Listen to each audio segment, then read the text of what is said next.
Hello. Hi, everyone. Welcome. Happy Sunday, February 7th. Happy inexplicable second snowstorm of the weekday. Welcome to the Kids in Comedy class show for this age and time group. I'm so excited for the show that we've got today. We have a whole bunch of comedians who have been putting in a ton of work and making their jokes extra hilarious for you. They have struggled through the dark winter and are excited to emerge at the other side with hilarity in tow. Jesus. I'm Alejandro Collini. I am one of the teachers for this class. I'm just going to start off the show. I'm going to be, sort of hosting and keeping things moving along. As you can all see, if you are watching this on YouTube, obviously we have a little chat window down there, or perhaps there. I mean, who knows? In these crazy times, it might be there. But in any case, we would love to see your contributions to the chat, encourage the comedians, point out things that you liked, whatever you want to do. We just want to have an interactive and exciting process for everyone to enjoy the show. To get things started, I should probably just talk a little bit about what I've been up to the last couple of days. As some of you may know, there's a celebrity in New York right now, and that celebrity's name is the Snowy Owl. There's a snowy owl in Central Park. All right, the class is not as excited as I was about this. I am a big fan of the Snowy Owl. I'm a big fan of these announcements I've been seeing that, a snowy owl may appear here or there, and people go out and gather, bird watchers, owl enthusiasts. I actually received a tip last night that the Snowy Owl was going to be appearing at the Central Park North Pump House. And so I took myself out there and I actually kept the minutes of what it was like seeing the Snowy Owl. So if it's okay, I'd just like to read to you some of the Snowy Owl minutes. It is also not lost on me that I spent this entire class impressing on the comedians that they need to memorize. And then I specifically wrote a bit, the conceit of which is that I need to read off of a phone. If I were them, I'd be annoyed with me.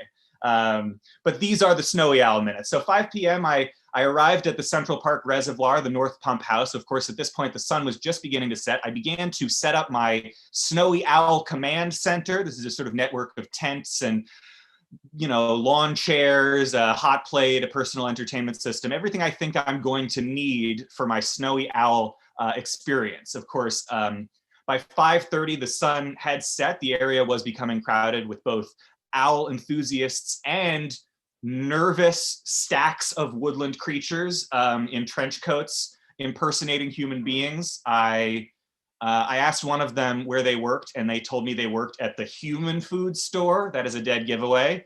But I think we should move on to 6 p.m. We had an owl false alarm. A hawk landed on top of the pump house and was roundly booed. People started to get a little antsy, but luckily 6:30, finally, the Snowy Owl appears. The Snowy Owl appeared to raucous applause. The owl opened with Somewhere Over the Rainbow. It was really, it was moving. 7 p.m., the owl's performance took kind of a dark turn. It started describing its recent legal troubles, all the ways it feels it's being misrepresented by the media. So it was a little awkward for a bit.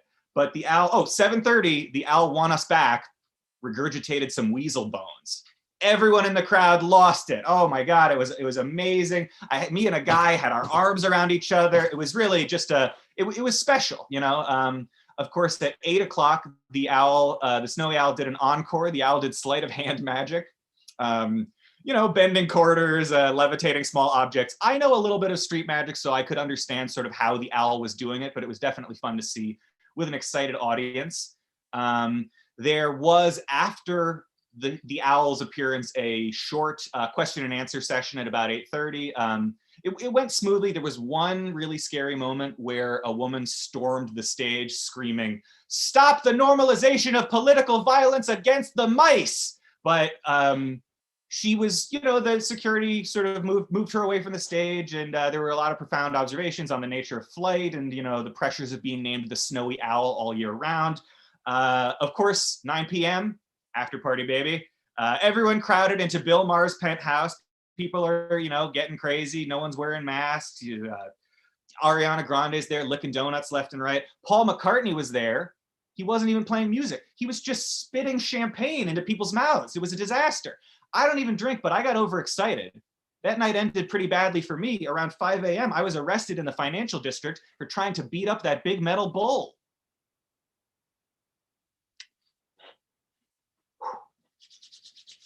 So I was processed and let out, and now here I am. So that's my Snowy Owl minutes. That's my bit. I hope that you guys, I'm speaking mostly to the kids. Kids, I hope you like that. But we're going to start off the show proper. I'm going to get out of your hair, and I'm going to bring some actual amazing comedians to the digital stage. Your first comedian of this morning, afternoon, your first comedian of this brunch show is super funny. We're so happy to have had him in class today. He's really great. I can't wait for you to see the amazing comedy of Sam Snoddy, everyone. Hey everyone, I'm Sam Snoddy. Happy Super Bowl Sunday. We're the real halftime show. None of that weekend stuff.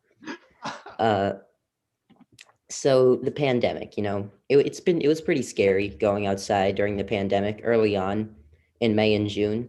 I wasn't really scared of getting the virus. I think I was more scared for the sake of humanity because I saw a lot of like really dumb people out there.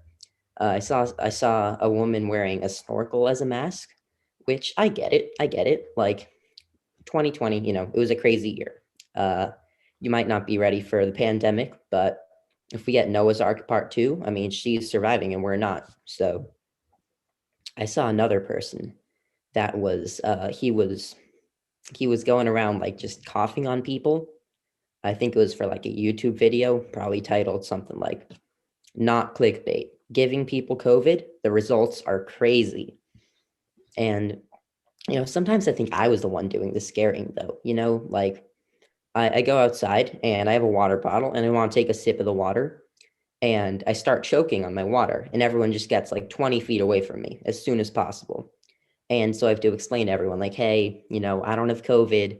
I just don't know how to use my throat. I'm completely incompetent, So yeah, pandemic, it's been tough. It's been scary.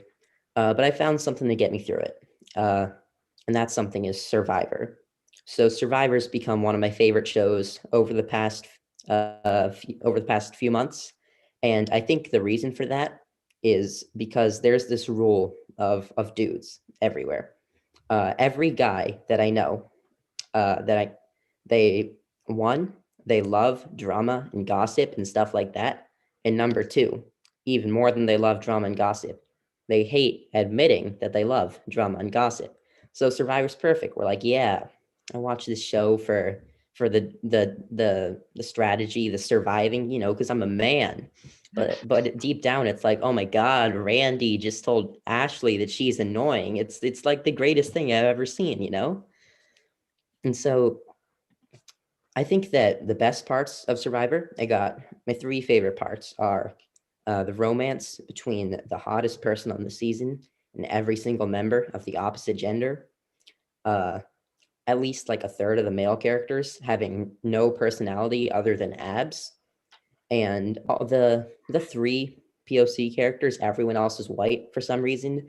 There are three POC characters that everyone's just like a little bit racist towards.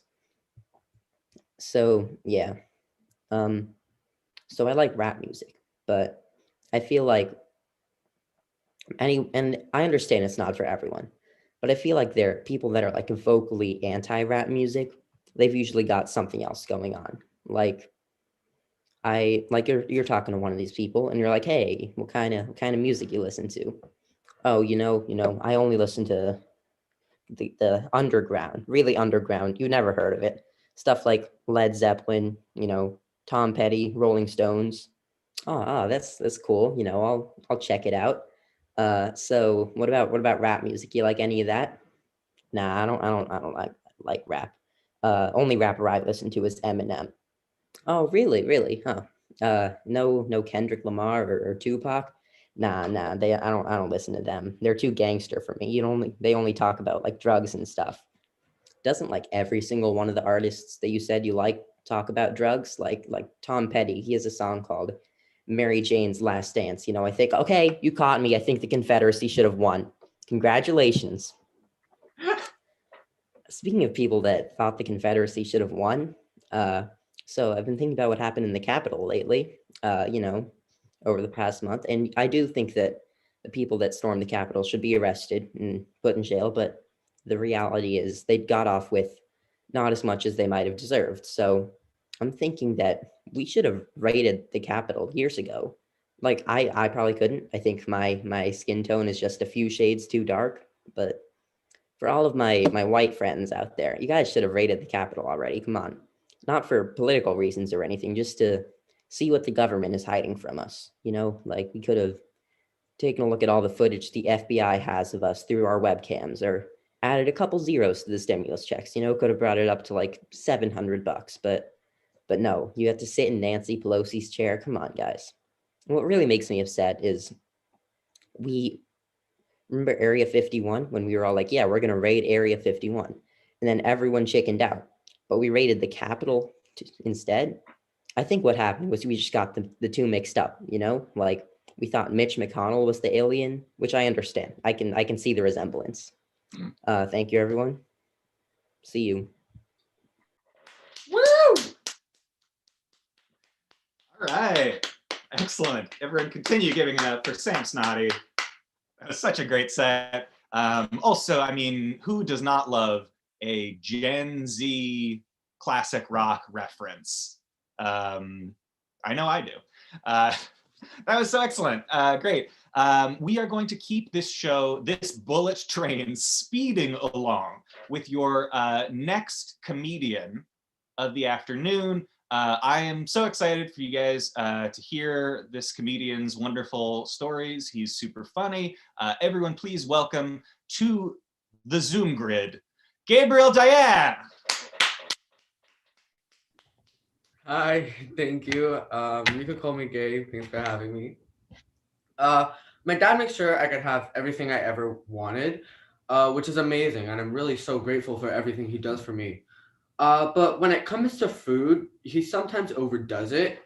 Especially, he tempts me. One day, I just woke up with Cookie Crumbles next to my bed. I walk around the hall, I see a Nestle poster out of nowhere. For the very first time, instead of putting CNN, he put on the Food Channel. Just walk into the kitchen. There's just open a Krispy Kremes. Dad, do you mean Krispy Kremes? All very slick. I was impressed. I don't know what to say. Are you training to work for the CIA and the food division? And it's funny, except for the fact that it's somehow my fault that he bought an entire Trader's Joe. One time, my dad and I were walking to my mom's place to drop me off, and I was tired. It was an uneventful day. I wasn't paying attention to what he said, but I heard him say, "Sometimes I think your mom does the stupidest things." You proposed to her, married her for 18 years, had 2 kids with her. You went on a honeymoon, you paid her taxes. I don't know what kind of genius does that. He had nothing to say. One time, I was in English. I was paying attention in bed, and I heard my phone ring. And I know it's my dad. And I know it's not important, but I pick up anyway because I'm in English. I'm desperate for something. It feels like when you check the fridge after 10 minutes and nothing magically appeared. Ernie, do you know Dua? Doja singing lady? Dad, do you mean Doja Cat? Uh-huh. She's Jewish. My dad called me during English to let me know that Doja Cat was half Jewish. The most uneventful call. My mom worries about me, but conversations with her give me way more anxiety. Oh, hi. Did you do your homework? Did you do it well? And did you check it? Yeah. Math? Yeah. English? Yes. History? I didn't have it today. You're skipping school? No. I had a friend who had a cousin who had a sister whose boyfriend's mom's sister skipped school when she was young and she went to jail. And now she has corona. One time, I was about 4. My family and I flew to Cancun. And on the plane, I was that kid. You didn't even need to do anything. You just kind of knew. Flight attendant was immediately like, oh my God. She was already over. She was like, okay, who invited Caillou on a plane? He seems like the kids in the Bounty commercials. But once we landed, I threw my cape back and I threw out my pacifier. I had officially started my very first vacation from school. I'd been on a plane before, but not to be off from school. I was a man. I told my mom, listen, we're going to have a serious talk. I don't like how you're treating me. I'm not a little kid anymore. Then, once we got to the beach, I realized I needed to prove me before myself. Wait, no. I needed to prove myself before I was taken seriously. I set my goal to find a fish for dinner. So I ventured out 2 whole feet into the ocean, and I did it. I found a dead, dried, washed up fish, and I made my parents cook it for dinner. And they actually did it after a few tantrums. Apparently, it wasn't great. Now, a few weeks ago, I found out that we did not eat the fish that I caught, that we bought another fish and they acted like that one was bad. First of all, that means that my dad is not very good at cooking. And second, me, I was offended. Oh, what? The tooth fairy doesn't exist? Thank you guys. That's my time. Awesome. Excellent. That was oh, I'm sorry. Am I muted? No, I'm audible. Wonderful. Continue giving it up, everyone, for Gabriel. That was so great. And also, oh God, just even in the 30 minutes since I last heard that bit, it has also there's been additions that have made it so much more hilarious than it already was. So that was so funny. You also reminded me that when I was like 16 years old, my rabbit died, and my mother called me to tell me that my rabbit died, and I was like, I hung up the phone. And I was like, I'm not going to class today. Friends, tell everyone my rabbit died. And like my school friends went into class and were like, hey, Alejandro's not going to be here. His rabbit died. And I think a lot of teachers were probably kind of annoyed with me for doing that. So they all went to the principal, and the principal called my mother, and they were like, hey, Alejandro's not in school today. Something about his rabbit. And my mother is such a loving rabbit parent that she was like, yeah, he loved that rabbit. Is there a problem? And she totally stood by me. So I'm very happy about that. Thank you, Mom. I'm going to keep this bullet train of a show moving with your next comedian. He's so funny. Where is he? I just want to make sure. Yes, he is seated in his chair that looks like the seating on a fancy roller coaster. Please give it up for Oliver Stern. Thank you. Oh wait, sorry, I switched my camera by accident. Didn't mean to do that.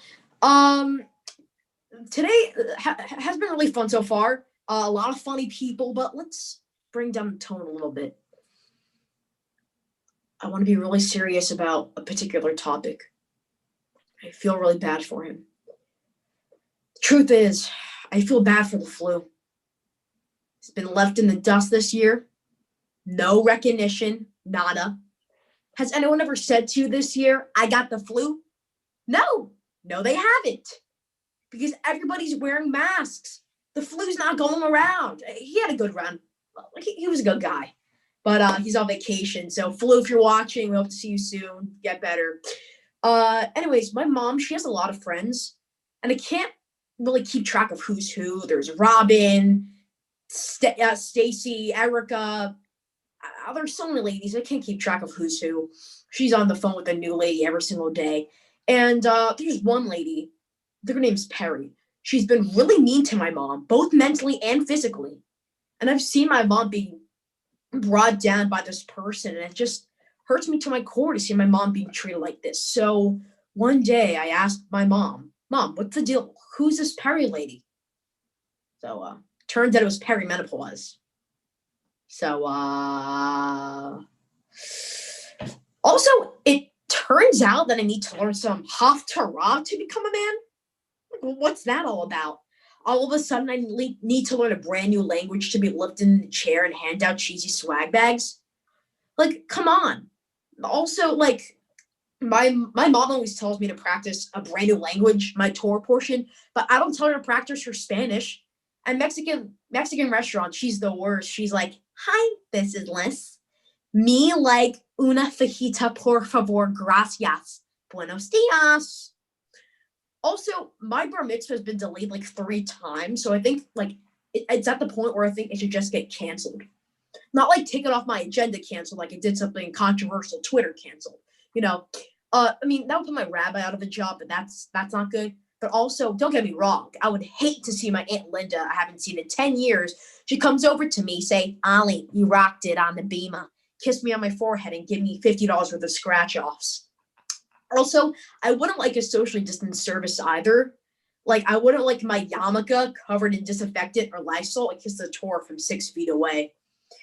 The truth is, this whole bar mitzvah, COVID thing is a real mess because the truth is, I don't want to receive my Torah portion as a PDF and become a man while connecting to my audio. So my dog is also Jewish, but he's also French, so he's very sophisticated. And he's the type of dog to like rewind on a reclining chair, pour a glass of fine-aged wine, glimpse into the quackle and the warm gooiness of a croissant, turn on the opera, light one, and say, woof. That's just who he is. So also, I have Invisalign, you know, the plastic torture chambers for your teeth. And one day I was eating, and I took it off, and my dog licked it. His name is Jedi, by the way. Jedi licked it, and I put it back. And I somehow got superpowers because I can sense what my dog is going through. In fact, I was traumatized the other day because I saw one of his walks and thank God he got neutered. Oh. Also, my dog, he thinks that whenever he gets a meal, it's a new food, but he's been eating the same thing for 10 years. That's like my mom when she gets me a shirt and then 10 days later I wear it to school and she's like, sweetie, what did everyone say about your new shirt? Yeah, Mom. Everybody in the school came up to me and they said, I like your shirt, which I've been wearing for the past 10 days. Doesn't make sense. I'm running out of time, so before I go, I'm a bit of a streaming service fan. So let's break down each and every one as they are attending a family reunion. All right, Netflix, he's the dad with on this plate. He eats a lot. He has a lot of options at the little buffet station. You know, might get a little brisket, might get a bagel. Yeah, he's fine. HBO Max, she's the mom who tells you a lot of stories, most of which are pre-existing stories and like 2 or 3 are originals, and she can't really find a balance between. And that's what everybody hates about her. Apple TV, I mean, she's the dying grandma in the corner, and you only go to her if your mom tells you to. Sweetie, go to Apple TV. All right. Like, you won't hesitate, but you will. It's just not your first choice.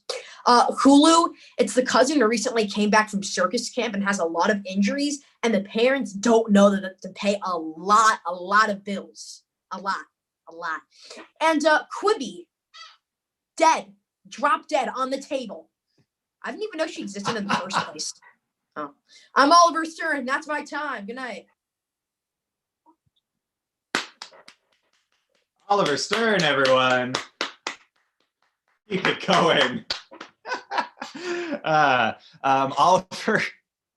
Oliver is such an expert on streaming services that in the construction of his streaming services joke, we had to ask him to pare down the amount of streaming services because his knowledge is so encyclopedic that he was like, yeah, and there's also like Bing Bang and Wagon Wheel and Tall Hat and all, and well, I mean, it's mostly British crime procedurals on Tall Hat. We all know that. And we had to be like, Oliver, please just go to Netflix. But incredible set, wonderful. And I love your interests. We are going to keep this bullet train speeding through the snowy dystopian wasteland that we are all trapped in. Your next comedian is a veteran of kids and comedy. She is extremely funny. She has an amazing set that I am so excited for all of you guys to hear. Everyone, please welcome Lola Grillo. Hello. So I'm 14 and most people expect an immature teen, the makeup, the clothes. But no, I have recently discovered that I am an old soul, an elderly woman. Besides the slowly graying hair and the chronic back pain, it's become quite apparent that I'm different from the kids my age. All my friends are out learning their TikTok dances while I'm trying to learn how to do the hand jive. Kids today are so wrapped up in technology, so I like to take a break from the world and scrapbook. That is right. I am a scrapbooker and I'm not ashamed to say it. I find it very fun to add quirky little add-ins to my book. So here we have a trip from 2019. Let's take a ride down memory lane. Wait, nostalgia warning. First stop, Camp 2019. Flip for fun, friends, and funky photos. Plus, souvenirs. Let's flip on over to souvenirs. These are some of my prized possessions from the little journeys I've been on in my days. So first off, we have a Band-Aid from the bottom of the pool in Florida. Then we have some marker caps, 2008. Those are very rare. Can't find those anymore. But my personal favorite of all time, foam, unknown origin. Another thing that I like to do is couponing. I wake up every morning at 6 and I sort through the piles of coupons that I have from my grandma's basement. And my parents like to make a big deal out of my interest. You know, they say I don't need all of these and I'm very lame. They are exactly right. The 50 cat food coupons that I don't have a cat, but it could come in handy. The 75 coupons for wood, nails, and hammers. I live in an apartment. We don't need those, but it could come in handy when I decide to build a porch. Now that would be a good souvenir. Over the past few weeks, a change has come over me. I am unrecognizable. And that is because I have become a vegan. During my journey through veganism, I've discovered the enemies and the friends towards the vegans. You know, people just look at you differently now. They know there's been a change. Maybe it's the PETA stickers on the backpacks or the greased back hair or even the hand-me-down overalls with a billion pockets. People just tend to react like veganism is a virus that nobody wants to catch. Every time I go outside, people distance themselves from me and they're putting on masks. It's like, hey, mom, there's that crazy vegan girl. Yes, there she is, but we don't look that way, okay? We don't want her to know that we know she exists. And then you have the vegan grandmothers, the ones most likely to take you under their wings, but sort of end up being a little crazy. You know, they supply you with the goods, the vegan chopsticks, the vegan diet books, but soon you end up in a rickety bus in the middle of nowhere on your way to a farm to beat up farmers. When you're beating up the chicken farmers, some might say they're a little cuckoo. And then lastly, you have the vegan teens, the ones who just want to make your life a living hell. So I told my friends that I was going vegan. They acted very supportive. I fell right into their trap. They started off small, eating my favorite ice cream in front of me, ordering food for me at the restaurant, so I have to send it back if I can't eat it. But soon we get to them kidnapping me in the middle of the night, throwing me into the back of a car and leaving me in an abandoned shed with nothing but meat and cheese to eat for weeks. Goodbye. Lola Grillo, everyone, keep it going. For Lola Grillo. That was so funny. We are at right around the midpoint of the show, and at this point, I would like to give some recognition to our full cohort of staff. I am not at all teaching this class alone. The class is also co-taught by the amazing Luca Libera, who I don't know if we have a visual of, which is fine. I did not tell him I was going to say his name, but we should all recognize that this class was co-taught by Luca, who also helped all of these amazing comedians put together their sets and delivered great notes and supplied them with wonderful suggestions.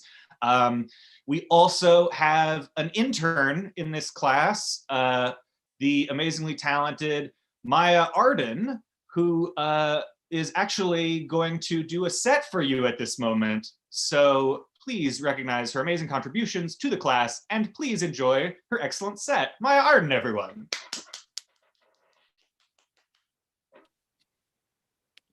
Hello. I am Maya Arden, and as you can see from the paint samples behind me, I am redoing my room very soon, which is very exciting.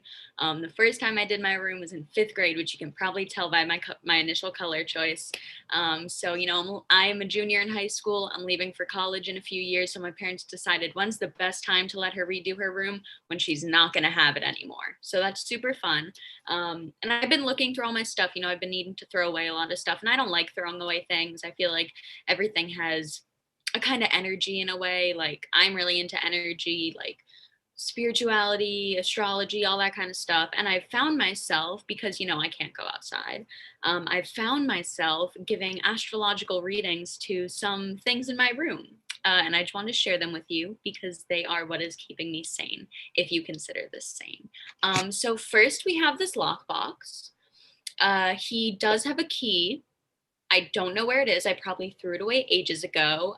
So he's locked, but there's nothing in there, but it's kind of mysterious. And I want to throw him away. So I feel like he's a Scorpio because, I tried to get in with like a bobby pin for a few minutes and then I got bored and realized that I don't really need it in my life.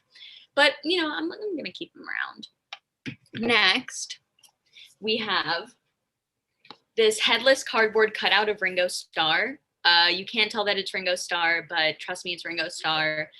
He's a Taurus because I feel like he really does try to be like an asset to my room as being a cardboard cutout, but he doesn't have a head. So he kind of fails at that. Now I know you're probably wondering, is Ringo Starr actually a Taurus? He's not, but he should be because I decided this. So next, we have this Polaroid camera. Yes, everybody has a Polaroid, whether it's a Polaroid picture, a Polaroid camera, whether it's from your parents, everyone has one. It's a cute camera. We love it. However, it's not very practical. Like you can't see what the picture is going to look like before you print it out and the film's expensive. She's a Gemini because, like I said, it's not practical, but it's cute. It's like a cute look. And I'm a Gemini, so, click. Finally, we have this Velcro hair curler. You can find one of these probably in your mom's bathroom because they all have them.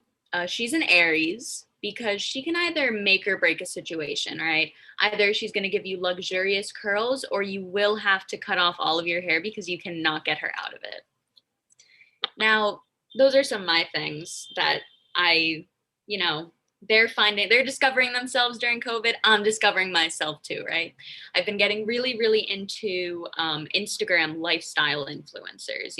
I'm into the whole hashtag girl boss thing because I want to be a hashtag girl boss. Now, for those of you who don't know, a girl boss is a boss, but it's a girl. Basically, it's a girl who's like independent, drinks laxative teas, and is super like self-sufficient. So I've been following these things and I'm like, what is something that I can do that is so girl boss? Because I'm not in control of a lot of things in my life. So what did I decide on? Breaking up with my boyfriend. Yes. So I was with my boyfriend for about a year. We had a great relationship, but I decided, you know what? I've never broken up with someone. I've always been broken up with. And clearly, if everyone does it all the time, there must be something really good about it. So I tried it. I thought it would be super empowering. And I know you're probably wondering, so what happened? Are you feeling empowered? No, I'm not. I'm actually really sad about it. Thankfully, though, I do have a paperweight coming in the mail that says hashtag girl boss on it. So I gained a heartbreak, but I also gained a paperweight. Thank you. You've been wonderful. Amaya. Maya Arden, everyone. Excuse me. Maya, just briefly, you just reminded me, I thought this might be something that you might know of. Do you know of the woman who used Gorilla Glue in her hair a few days ago?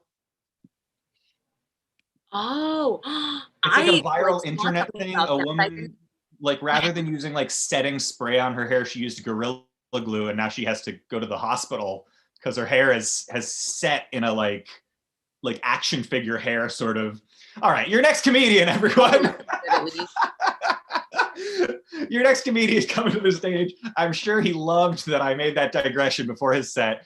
He's so funny. We're very lucky to have him in class. I can't wait for you to see both him and his very professional microphone. Everyone, please welcome Harry Leba. Oh my.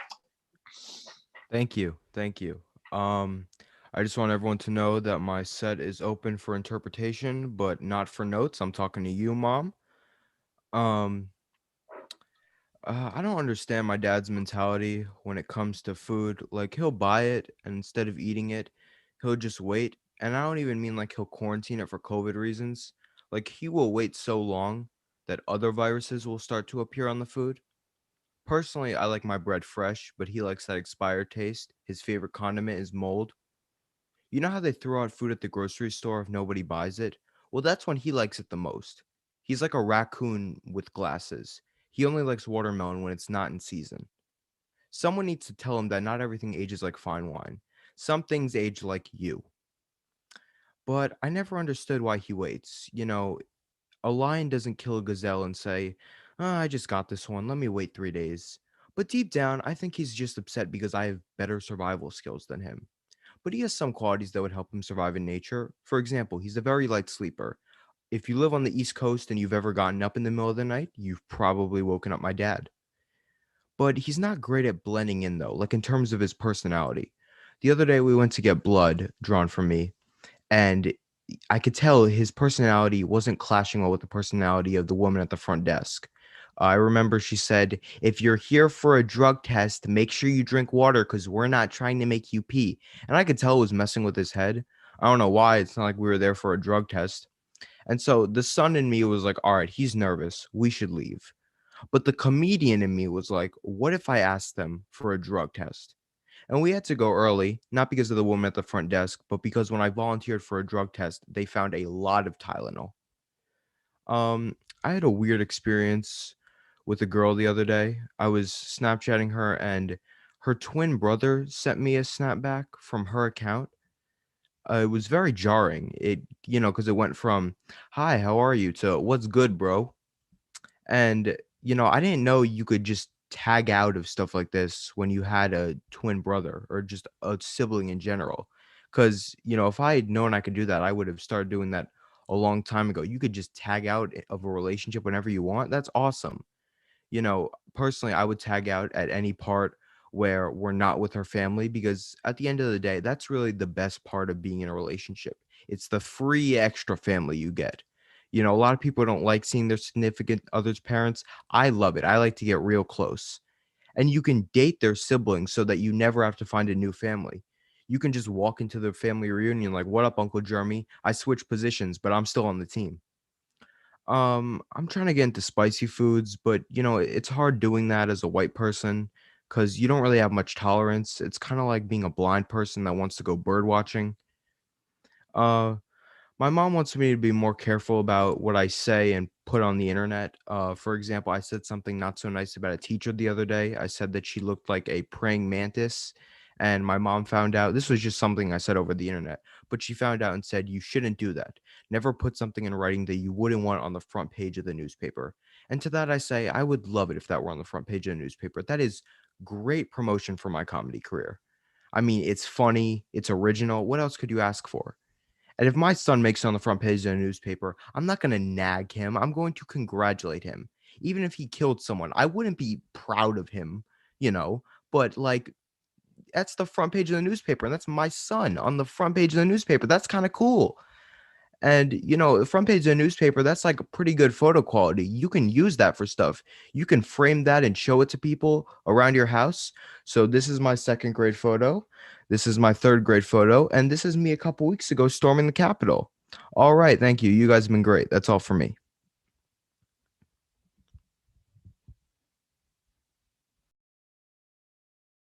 You're muted, Alejandro. Excellent. Very Lebo, everyone. Keep it going. And thank you also for jumping in there. I know that there was a little bit of a mix-up with the set list, which was my mistake. Yeah, I was very confused. Amazing set. And I'm so excited to bring out your next comedian. He is a super funny, super smart guy that I am just super excited for you guys to hear the very weird and hilarious comedy of. Everyone, please welcome to the stage. Sorry, I didn't mean to build you up too much, but I think very highly of your comedy, Milo. Everyone, please welcome Milo Pesca. Thank you. Milo Pesca is my name. Alejandro just said it. Yeah, it's my name. Anyway, as you know, the 2020 election happened in November.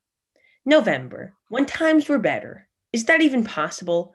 While mainstream media was biasly reporting on Trump or Biden, I delved deeper into a third-party candidate. And no, it wasn't Joe Jorgensen. And no, it's not the fly on Mike Pence's head. And no, she didn't run in 2020. It's Jill Stein. Some may say that Jill Stein doesn't deserve her own comedy bit, and they're probably right. But whoop-de-doo, I'm gonna be the first one to do it. Jill Stein is the woman who's so forgettable, she could walk into an Indiana nursing home and a Broadway show and get the same reaction. Oh, who are you again? Everybody knows Jill Stein by name, but if I showed you a picture of Jill Stein's face, no one would recognize it. Just like James K. Polk. Everybody knows that he took over Texas, but nobody remembers that he was an avid kitten lover and founded the first kitten orphanage in the entire United States of America for homeless kittens. But we're not talking about James today. We're talking about Jill. Here's 3 things you didn't know about Jill Stein. Number 1, she failed to pass her education plan in 2001. That's the second worst thing that happened in 2001.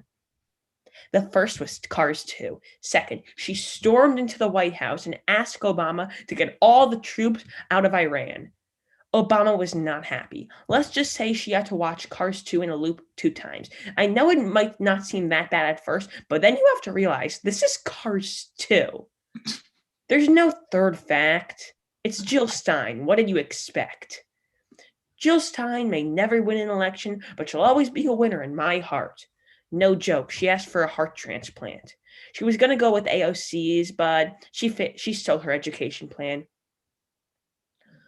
There are many, many, many forgettable things in this world. Remember fidget spinners? Those things had one too many babies in the eye. Remember Bon Jovi? The last time I listened to a Bon Jovi song is when my dad made me listen to one. My mom claims that Living on a Prayer has an underlying message of far-right nationalism, whatever that is. But the thing I'm almost 100% sure you forgot about were car washes. One thing I noticed about car washes is that women usually don't work at them. I know that might seem bad at first, but then you realize, I don't want to work at a car wash. No one would want to work at a car wash. Is it really that fun to be putting water, soap, and whatever weird stuff they put into that mix? That's not a good life to live, in my opinion. A car wash is like a roller coaster. The machine that they go through is so fun, but the car is such a spoiled brat. They get to go through the roller coaster, but I have to sit outside watching them go through it. I hate them. They're such a spoiled brat. Speaking of roller coasters, car washes are like a roller coaster in more ways than one. For every up, there's a down, just like Kanye West's career. In movies, there's always scenes where girls wash their cars instead of machines or middle-aged high school dropouts. I'm both happy and sad that isn't how it is in real life, and I'm not going to explain why. Everyone has a dream in life. Some people's dreams are pitching an idea of French fries that have feelings towards you in Shark Tank.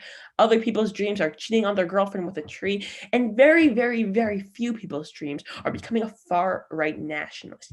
But if your dream is working at a car wash, get some help.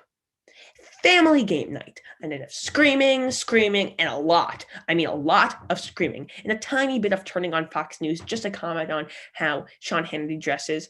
Oh, and also, did I mention screaming?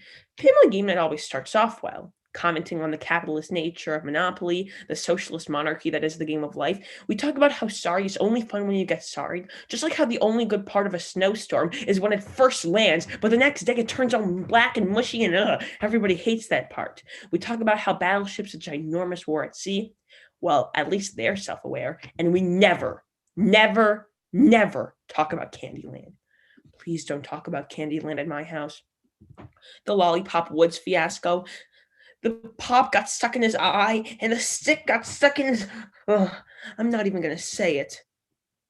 Things start to go haywire. Somebody screams, somebody punches somebody on the face, somebody comments on the radical nature of the Democratic Party today, and the process continues until somebody flips over the game board, sending Mr. Monopoly's Ponzi scheme directly to jail. And no, he can't collect 200.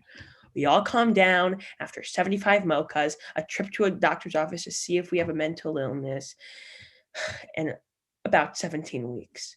But I'm a teenager, and the cycle keeps on repeating. I'm a teenager, but I still play family game night with adults, just in case something goes wrong. Like leaving a stain on my mom's coffee table, God forbid. There's no way to fix this problem that is family game night. It's like trying to make Trump and Bernie friends. It's like trying to tell the difference between Perrier and Pellegrino. It's like trying to justify Trump's actions for pretty much every circumstance. There's no way to fix it. And family game night will remain forever, just like Jill Stein. She will never die. Thank you, everybody. That's my time. Milo Pesca, everyone. Oh, wow. You know, we were like, if you're going to do a Jill Stein joke, you got to make sure that it's original because it's so overdone. You know, it's like every comedian has a Jill Stein joke, but I think you really pulled it out and really made it your own. Milo Pesca, everyone, amazing set. We are going to bring this bullet train into the station now. We're coming up on your final comedian of the afternoon, your headliner for the show. I would obviously just to again like to thank everyone for being here. Thanks so much for watching the show. Thanks for watching all of your kids do amazing comedy. It's been a delight to have them in the class. Thank all of you for doing so much work. And sign up for more classes. I'd love to see all of you in further classes or at summer camp, you know, any of those things. But to bring our show to the end now, I'm so excited to announce your last comedian. He is another veteran of kids in comedy, and we are so happy to have him performing with us. Everyone, please welcome to the digital stage, Remington Kim. Hey everyone, I'm Remington, and the other day I was just scrolling through Instagram, you know, just looking at different posts, and there was a specific post with a bunch of people in it, and they were all protesting some new climate change, you know, deal. I'm sure it was for a great cause, but they happened to be protesting right in front of a Nissan dealership. Now, there are two things that you do not want to be doing in front of a car dealership, and that's holding up a sign and holding up one of those wiggly balloon things. That's because no matter what you're protesting, you know, it could be freeing 1,000 puppies from a puppy mill. You're holding up a sign that says, free the puppies, close the mills. And everyone's just going to drive by and go, oh, I just saw the word free. That reminds me, that new Nissan Altima does look like a pretty sweet ride. So basically, where you do stuff matters. Now, for example, it's good to be a positive person in life. You should always be very positive. But if you're sitting in the driver's seat of your car and getting a cotton swab shoved up your nose, you should be extremely negative. Or if you score 50 points at your high school basketball game, everyone calls you the next LeBron and a superstar.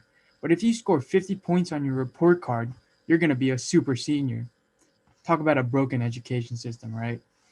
Or if you're at a food bank and someone calls you a very good person, you should probably give yourself a pat on the back. You know, you're doing a good job. But if you're somewhere in Washington, D.C., and a man who uses an unusually large number of adjectives relating to size calls you a good person, you're doing something extremely wrong. Just stop everything. Now, I just started a new class in my school a few weeks ago, and the first thing the teacher said to me was, or to everyone in the Zoom was, don't worry, this class is going to be very easy. If you don't get an A, you should be ashamed of yourself. That's when I knew it would be a terribly hard class. That's because if you feel the need to say you don't do something, you definitely do that something. For example, teachers are like, I'm very lenient with my grading. You know, you all know this, but they'll turn around and take 10 points off your test for not putting a comma somewhere. And it was a math test. And then this always happens. I'll ask people, you know, how hard was the test? Like, did you study much? And they'll go, nah, it was easy. I didn't do much. When I know damn well they were up till 4 a.m. grinding. And then when they get their test back, they'll be all like, oh, I did so terribly. And then I used to do this. I can't do this anymore. But I would snatch their test and there'd be a big fat 97 on it. Like, come on, really? Let's be real here. Now, if you didn't know, I'm a sophomore in high school. And so being that I'm a sophomore, I'm experiencing sophomoritis. It's basically like senioritis, but seniors are set, you know, they're got into college, they're done with high school, and that's why they're unmotivated. Me, I'm just unmotivated. You know, in September, I would study hard for all my tests. I would look at the notes, read over the textbook, look at the flashcards. But now I just go to sleep at 9 p.m. and hope that the questions aren't that hard. Another symptom is called the 80-20 rule. It's basically where you do 80% of the work 20 minutes before the deadline. I mean, hey, it works, right? And so that got me thinking, do teachers ever experience teacheritis? I only asked this because on my last chem test, I got a comment that just said no, nothing else, just no. I feel like the teacher got too done and she was just like, I can't do this anymore. No. But I think I found a solution for this. Students are tired, teachers are tired. And so what if, and just hear me out here, what if we didn't go to school at all? Teachers still got paid, students are enrolled, but no one showed up. That would solve everything. I don't know why anyone has thought, I don't know why no one has thought of this before. I mean, it's such a great idea. I come up with the best ones. And honestly, I don't think I've come up with a bad one either. Thank you, everyone. That's it for me. I'll see you next time. Remington Kim, everyone, keep it going. Excuse me. Oh my, excuse me. I'm sorry. Well, that's our show, everyone. Thank you all so much for being here. Thank you to all the comedians who performed. Thank you to Luca and Maya. Thank you to Joanne Grossman. Thank you to Stu Morden. Thank you to Matt, our tech specialist here, is without whom none of this would be possible. And why don't you just give everyone, including yourselves, another round of applause as we fade out our Sunday afternoon Kids in Comedy brunch show. Thank you all so much for being here. See you in March or a week or I'll see you in the stars. Just smile and wave. Yep, Smile and wave, everyone. This is extremely awkward. Really, really great.